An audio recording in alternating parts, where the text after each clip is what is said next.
कल जी दिल्ली में 5481 positive cases आए थे। पॉजिटिविटी रेट था 8.37 पॉजिटिविटी रेट था और कल 3 डेथ हुई थी। एक्टिव जो केसेस हैं दिल्ली में कल थे 14,889, 14,889। मैं आपके माध्यम से फिर से एक बार बताना चाहूँगा सभी को कि कोरोना दिल्ली में भी पूरे देश में भी ओमिक्रॉन के आने के बाद से काफ़ी तेज़ी से फैल रहा है। अभी तक कोरोना का जो चल रहा है जिस तरह से काफ़ी माइल्ड है पहले के मुकाबले में, लोगों को सिम्टम्स बहुत कम है। बहुत ज़्यादा घबराने की ज़रूरत नहीं है, पर सतर्क रहें, कोविड प्रोटोकॉल का पालन करें और अपना भी पूरे परिवार का भी ध्यान रखें। बहुत ज़्यादा रश ना करें, ये ना हो कि हल्का सा खांसी हुआ जुकाम हुआ तुरंत अस्पताल की तरफ जाएँ। आपको होम आइसोलेशन की ज़रूरत है तो होम आइसोलेशन में आपको पूरी केयर की जाएगी और सबसे बेटर ये है कि आप इसको होने से रोकें। सर, आंकड़ों को देखिए तो आपको लगता है कि तीसरी लहर आ चुकी है, दिल्ली में पांचवी लहर आ चुकी है? हाँ, देश में तीसरी लहर और दिल्ली के अंदर पांचवी लहर बिल्कुल आ चुकी है। केसेस कल 5,500 के आसपास थे और आज 10,000 के आसपास जो शाम तक बुलेटिन है, अभी कंपाइल किया जा रहा है डाटा। तो केसेस काफ़ी तेज़ी से बढ़ रहे हैं। बस ये संतोष की बात यही है कि सिम्टम्स जो हैं वो काफ़ी माइल्ड हैं पहले के मुकाबले में। सर, हॉस्पिटल्स को कुछ आदेश दिए गए हैं कितने % बेड्स प्राइवेट हॉस्पिटल्स में जो अभी तक 10% बेड थे कोरोना के लिए, उसको कल आदेश दिए गए 40% करने के लिए आदेश दिए गए, ताकि देखो क्योंकि होने में भी एक हफ़्ता लगता है, 4-5 दिन एक हफ़्ता लग जाता है, ताकि 4 गुने बेड्स हो जाएँ। सरकारी अस्पतालों में बेड्स की क्या स्थिति है सर? क्या उन्हें भी जैसे सामान्य जो ओपीडी चल रहा है उससे बेड्स निकाल के कोविड के लिए रिजर्व नहीं, देखो मैं आपको अभी कुछ अस्पतालों का बता देता हूँ। जैसे जीटीबी हॉस्पिटल है, 650 बेड उसमें अभी तक हमने रिज़र्व किए हुए हैं कोरोना के लिए। 20 के करीब पेशेंट हैं। एलएनजेपी में भी 650 से ज़्यादा बेड हैं, पर पेशेंट तो 15-20 ही हैं। तो सरकारी अस्पतालों में 2%, 3%, 5% की ऑक्यूपेंसी है। तो अभी सर्विसेज को बंद नहीं किया गया है, अभी सभी चल रही हैं और क्योंकि ऑक्यूपेंसी 5% के आसपास ही चल रही है अभी। सर एग्जैक्टली अगर हम जानना चाहें कि सर प्राइवेट में अभी कितने बेड्स खाली हैं और सरकारी में कितने बेड्स खाली हैं, और कोरोना के कितने पेशेंट्स एडमिट हैं और ओमिक्रॉन के कितने पेशेंट्स? देखिएगा, कल का जो डाटा था, कल 531 टोटल पेशेंट्स एडमिटेड थे हॉस्पिटल में, जिसमें से जो 41 सस्पेक्ट थे और 8 लोग वो थे जो एयरपोर्ट से आए थे।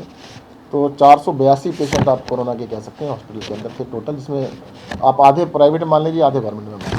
So what is the positivity rate that you are expecting today, and do you expect that the numbers are going to multiply further? You said 10,000 today.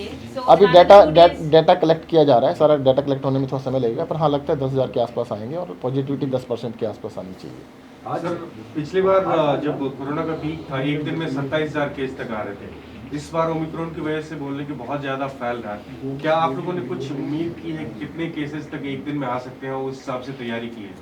देखिए, फ़र्क क्या है कि पेशेंट्स तो बढ़ रहे हैं, नंबर्स बहुत बढ़ रहा है, बस प्रोपोर्शनेटली जो हॉस्पिटल एडमिशन है उतने नहीं है जितने कि पिछली बारी था कि अगर 10,000 पेशेंट आते थे तो कम से कम 1,500-2,000 एडमिट होते थे।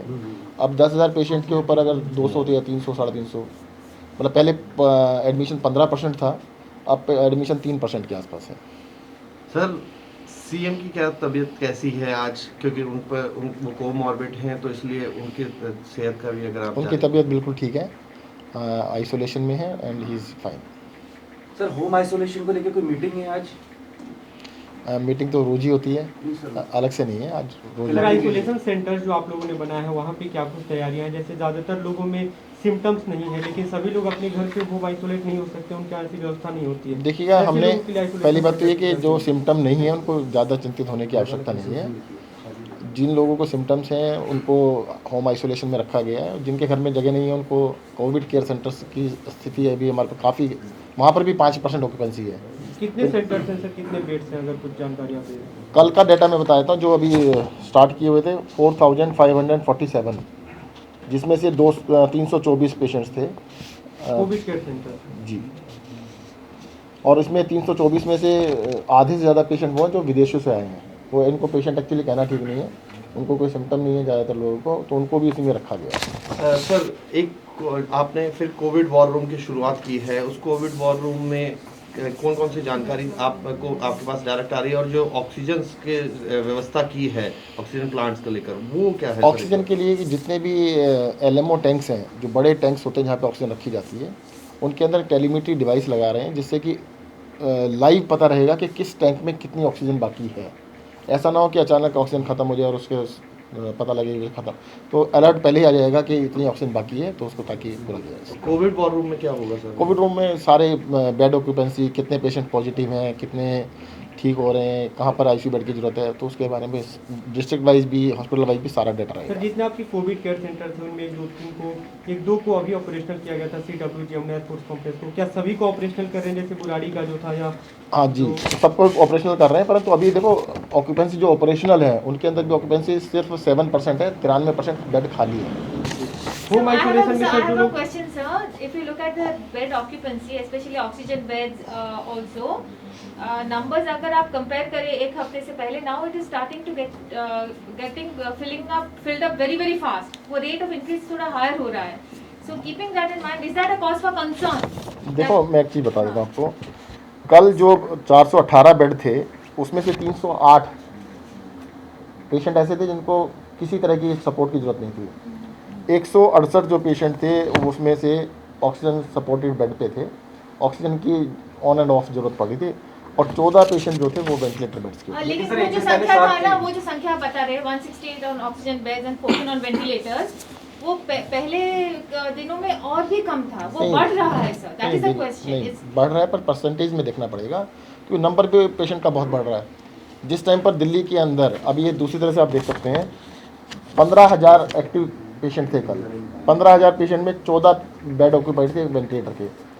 पहले जब 15,000 एक्टिव पेशेंट थे तो वेंटिलेटर बेड इससे कम से कम 20 गुना थे जो ऑक्यूपाइड थे, तो सर 10 जो 15 आपने 20 बताया था बीते दिन की ज़्यादातर केसेज अब ओमिक्रॉन के आ रहे हैं, जी। लेकिन जो मरीज ऑक्सीजन पे हैं, जो वेंटिलेटर पे हैं, क्या वो भी ओमिक्रॉन के हैं?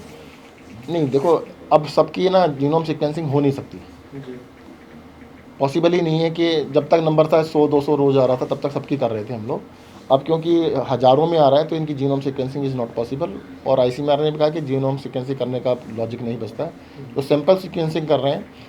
तो उसके अंदर अभी भी कुछ पेशेंट्स डेल्टा के भी आ रहे हैं, कुछ दूसरे वेरिएंट्स के भी आ रहे हैं, तो ये कहना बहुत मुश्किल है कि वो कौन से वेरिएंट के हैं। तो बाहर से आने वालों में प्रतिशत जो अभी बाहर तक से आने वाले एक भी ओमिक्रॉन नहीं के हैं, एक भी नहीं मिला। उनमें से कोई भी ऑक्सीजन पे या वेंटिलेटर पे नहीं है। नहीं, सर कुछ राज्यों में 5% मामलों की कुछ जीनोम सीक्वेंसिंग हो रखी है, आपने कोई फिक्स किया है क्योंकि मामले अब ज्यादा आने लगे हैं, आपने कहा सबकी पॉसिबल नहीं है? नहीं, देखिएगा दिल्ली के अंदर 100% की हो रही थी, जी जीनोम सीक्वेंसिंग 100% की हो रही थी, और उसका मकसद कोई ट्रीटमेंट प्रोटोकॉल चेंज नहीं होता उससे।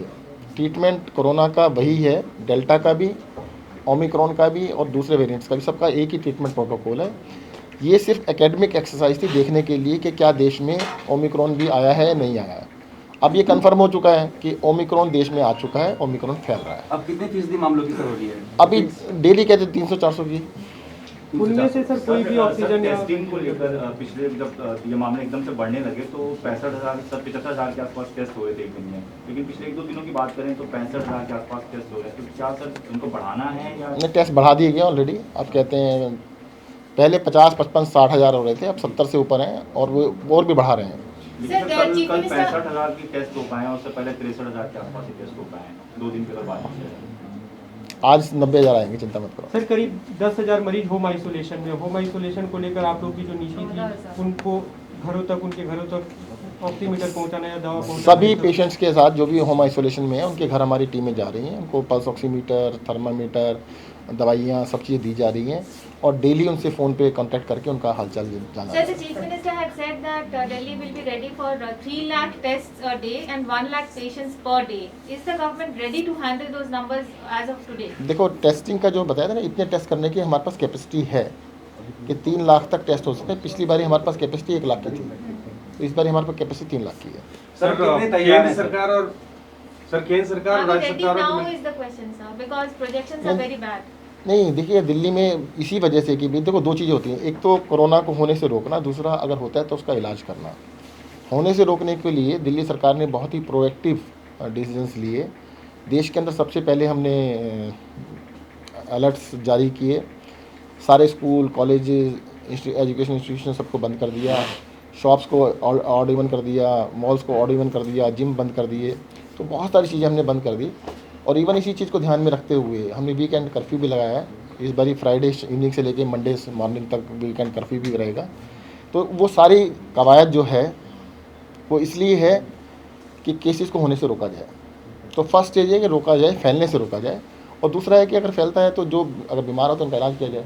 तो इलाज की पूरी तैयारियाँ की गई हैं, परंतु साथ साथ सभी लोगों की जिम्मेदारी बनती है इसको रोकने की। और मैं फिर से कहना चाहूँगा, बहुत माइल्ड है, बहुत ही कम खतरनाक है, फिर भी ना हो तो अच्छा है। उसके लिए सबसे आसान तरीका 2 साल का एक्सपीरियंस बताता है। घर से बाहर तभी निकले जब जरूरी हो, निकलें तो मास्क जरूर लगाएं। सर, केंद्र सरकार और राज्य सरकार को मिला के एक कोरोना का कोष बनाया गया था। केंद्र सरकार का ये कहना है कि 50% अपनी पैसा वो जमा कर चुकी है, लेकिन कई राज्यों के द्वारा वो पैसे खर्च नहीं किए गए हैं। दिल्ली की क्या स्थिति है सर? दिल्ली को वैसे तो पैसा बहुत ही कम मिला है, जो मिला है उससे 130%। देश में सबसे ज़्यादा पैसा खर्च दिल्ली सरकार ने किया है। दिल्ली सरकार ने अपनी तरफ से पैसा देके ज़्यादा खर्च किया है। काफ़ी सारे राज्य ऐसे जिन्होंने 0% खर्च किया है। एवरेज 17% खर्च किया गया, दिल्ली ने 138% खर्च किया है। सर, एक सवाल ये है कि आपने जिन पाबंदियों का जिक्र किया, आम लोगों के मन में सवाल है कि पाबंदियां आम लोगों पे लगाई जा रही है। पॉलिटिकल रैलियां 4-5 राज्यों में चल रही है जहां पे चुनाव है, उन पे क्या पाबंदी नहीं लगनी चाहिए? देखिएगा, जो हमारे हाथ में अख्तियार में हम वो कर रहे हैं। हम दिल्ली के अंदर जितनी पाबंदियां लगा सकते हैं हम लगा रहे हैं। कई सारे लोग इसका भी बुराई करते हैं कि आपने क्यों लगाई, बाकी राज्य नहीं लगा रहे हैं। देश की राजधानी है दिल्ली, देश के अंदर सबसे ज़्यादा पहले प्रोएक्टिव एक्शन ले रही है। बाकी राज्यों को ठीक लगेगा वो भी जरूर लगाएंगे। आपकी पार्टी भी 4-5 राज्यों में चुनाव लड़ रही है, तो अगर आप चाहें कि हम जो आपकी रैलियां हैं वो वर्चुअल माध्यम से करें या एग्जाम्पल सेट हो, मतलब आप ये चाहते हैं कि हम प्रचार बंद कर दें? नहीं कमाल कर रहे हैं आप तो, कि भाई हम इलेक्शन ना लड़ें, ये कह रहे हैं। नहीं, इलेक्शन लड़ने की बात है सर, एक मतलब पहल की जा सकती है अगर आप मांग करें। देखो, क्योंकि दिल्ली में अपने समय पे पाबंदियां लगा दी कि कोरोना काबू। देखिए, हमने एग्जाम्पल सेट किया है, हमने दिल्ली के अंदर सारी पाबंदियां लगाई हैं, और भी जरूरत पड़ेगी तो हम जरूर करेंगे। सर, हेल्थ वर्कर्स की क्या स्थिति है? कितने लोग पॉजिटिव है? कुछ इस तरह का डेटा अगर आप लोगों के पास अवेलेबल हो? कुछ डॉक्टर्स भी सर, एग्जैक्ट नंबर कुछ नहीं है, पर अखबार में ही मैंने पढ़ा है कि 100 के करीब लोग शायद उसमें पॉजिटिव आए हैं। देखो, ये तो नॉर्मल है कि अगर सोसाइटी में होगा तो सबको ही होगा। सर आज का क्या अनुमान है सर, कितने संक्रमण का होगा? अभी डाटा कलेक्ट किया जा रहा है, पर अंदाजा है कि 10,000 के आसपास कुछ आएगा, औसत संक्रमण का 10% के आसपास। शुक्रिया।